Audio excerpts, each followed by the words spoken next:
I'm Bone Crusher. I am a native of Atlanta, Georgia. I had a couple of records back in the day. You might know one of them in particular, Never Scared. Billy mixed the record, actually. Billy Hume actually mixed the record. I don't know if you want me to say your whole name every time I say your name. You like me to say your whole name every time I say your name? Or you just want me to say Billy? Huminator. Lord Billy Hume would be good. Lord Abbott. The Abbott. The Abbott. The Abbott. Billy Hume. That's who we'll say you are. But, I've been on Billy forever. Yep. And back when we were working on ADATs, before ADATs, which is crazy. We started on analog. Analog, right? It was 1990. What does that thing up there say? 97 or something like that? Was it 97? I thought it was earlier than that. It might have been 96. 96 when the Olympics was here. Yeah. I used to run with a crew. I still do run with the LGs, the Lyrical Giants. Did our first project with Billy in 97, was called Full Contact Sports. Shouts out to Christopher Million for hooking us up. And it's been a friendship ever since. Yeah. For many years, I've been working on a lot of projects and a lot of people. My thing is, I'm such a prisoner of the moment, and I'm not narcissistic, so I really don't remember half the stuff I've ever done. Just to be honest with you, Billy, I do a lot of stuff and forget about it because I'm just doing it to be doing it for the moment and having fun in that moment, and I just kind of move away from it. So, So what do you think it takes to be successful in the music business? I think that when it comes to being successful, it's about, first of all, talent. That's the first thing you got to have. Of course. And perseverance. And not burning bridges. Those are three things that I think are the key to success and key to being very prosperous in this business. Yep. A lot of times artists don't get the idea or the concept of how they're going to be artists and how they're going to be perceived as an artist. It's no different from any career that you have in life. If you worked at the post office, who you are at home is one thing. Who you are at work is a whole nother beast. So you have to put on, I won't say be fake, but you have to understand that people are coming to see something. When I first met you, I thought you had this huge ego. And I'm thinking of that time. It was one of our first sessions, and you had done some vocals, and you did like one take. You started to take your headphones off, and I'm thinking like, one take? Come on, man. Like, I know you can do better. So I ran out of the control room and stood in front of the sound room door and wouldn't let you come out. I just stood there and said, man, no, you got to go back and do it again. One take isn't enough. And you were looking at me like, little man, who are you? And I was really emotional at the time. No, not you. Emotional? And I just said, you got to go back and try it again, man. I thought you might crush me or something like that, but I didn't care. I just wanted the records to be really good. Right. But then something kicked in with you and you just kind of stopped. And I think maybe you were thinking, hey, maybe I should listen to this guy. And you just turned around and, of course, killed it and was way better. And, from that point on, man, we just started working on stuff. It was great. I respected in that situation, the fact that you had the balls to even walk around the corner to even confront me. At the time, no one would confront me about anything. Well, that was my ego. Yeah, of course. See? No one, if you can remember, no one at that time would ever say anything to me. I'll be walking around here, people looking at me like, man, whatever, Bone, man, whatever you want to do, bro, whatever. I appreciate that. I appreciate people that love their craft that much that they want it to sound a certain kind of way, man. And that's something that you didn't know about me. You didn't know that I had a lot of humility when it came to music. Everything else, not so much. But music, definitely. Yeah. Was there ever a time where you feel like your ego got carried away? Sure. I can remember being in the airport with my manager, Scat, and I think I apologized to Scat to this about 1,000 times because, I'm not this guy. But we was coming from baggage claim, and Scat tells me something, and I'm going, oh, man, I told you, man, blah, blah, blah, blah, blah, blah, blah, blah, blah, blah, blah, blah, blah, I ain't doing that shit. And I'm loud, really loud in this public space. And what made it worse was the fact that my ego got so powerful in that moment that I didn't care that I was degrading Scat in front of people that worked for me and I looked up to him at that moment, right? So I'm degrading him. So he's looking like, well, what is going on here? Why are you degrading him? Blah, blah, blah. And I didn't care. At the time, I was a kid in the head.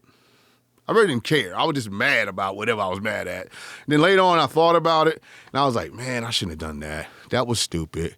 Let me go apologize. But it's you never want to take a man's manhood. And my ego at that moment, I felt, was diminishing Scat's manhood at that point. And it really made me feel bad, even to this day, because Scat is such a great guy. And then I just really wanted to apologize to him for that. And if he's listening, I apologize to him again for that. It's just, I just think that was one instance. There's been many others, but that was one of them. And I think that ego plays a big part in you being this person. One of the things that I've found really interesting and sometimes kind of disturbing is how success has changed the lives of some of my clients and some of them really good friends. And after having been through it a few times, I've finally come up with this idea that what's happening is that their lives are changing from a life of no to a life of yes. I mean, most of us live our lives kind of constantly always getting no. There's just things we can't do. But when you have success, you got fame, you got money, suddenly everything becomes a yes. I was just wondering if you could speak about that a little bit. And I think that ego plays a big part in you being this person that you create or that you become or that, that you get yourself in a position where people are always telling you that your shit don't stay. That whatever you do and it's cool because you're basically feeding everybody. So they don't care what you do, man. Bone, you want whatever, man. Shit, you want to jump off a building? Shit, man, that sound like good. You want a parachute or you don't do it without a parachute? Whatever you do, dog, that's what it is. So, definitely it becomes very, you can become very narcissistic in that logic and that lifestyle because everybody's constantly feeding you energy, constantly feeding you whatever kind of energy you want, negative, positive, they're constantly giving it to you, man. And fame is no different from the fame that you get from no to yes, right? In the music business, I went from nobody to somebody. I went from I can't get that girl to I don't really want her no more. I want this other girl. You get what I'm saying to you? I went from that person. So that's my first taste of energy. Of being in a space where everybody wants to be cool with you, right? They're scared of you. They want to hang around you. All these things are happening at one time. Yeah. I think that people don't realize that they're the same person that they were when they didn't have any money. I think that money only perpetuates who you are as a person. If you are a fuck motherfucker, you're going to be a bigger fuck motherfucker, a real bitch when you get some money. If you're a nice person, you're going to be a fucking angel when you get some money.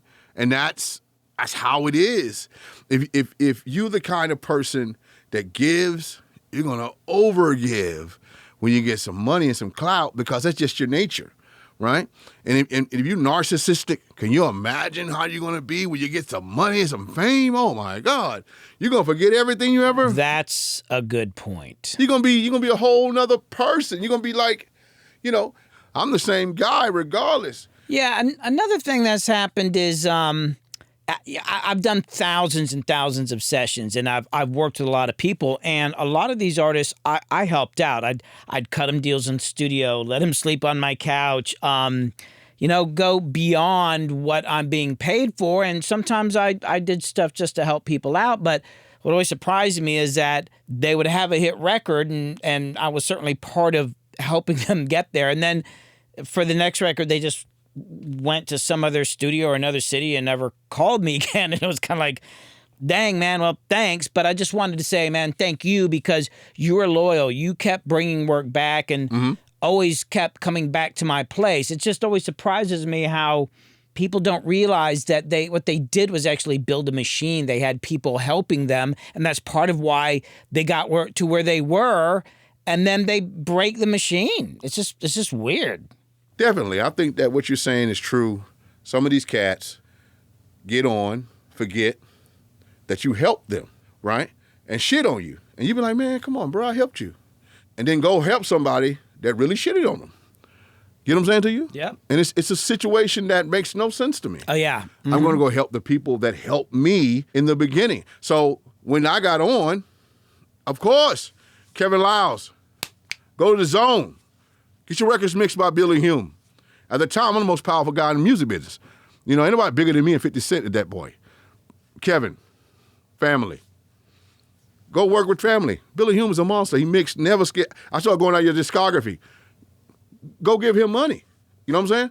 The guy recorded my music and believed in me when I had nothing. Huh? So that's how I see things. Other people don't see it that way. That's why they are who they are. That's why they're in the position that they're in. And that's why I'm in the position I'm in. So how do you prepare your life for a career in the arts, be it singing, rapping, film, whatever? For me, it was definitely tunnel visioned out. Now allowing outside ears and outside smoke to get in my eardrums and my brain.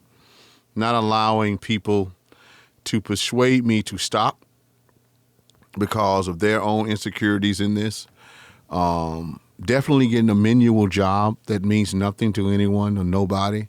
Manual job meaning working at anywhere where it doesn't take a lot of energy to do it. But you got to have a job in order to have some money, in order to feed yourself. You don't need a big place. You don't need to be flossing at this point. You need to just have a place to sleep, maybe a blow-up bed if you got one, sleep on the floor, do whatever it takes in order for you to be able to pursue your craft, because it's just no different than being in college. You have to be able to pay your dues in order to fulfill a great career for wealth and for bountiful love from the energy of life.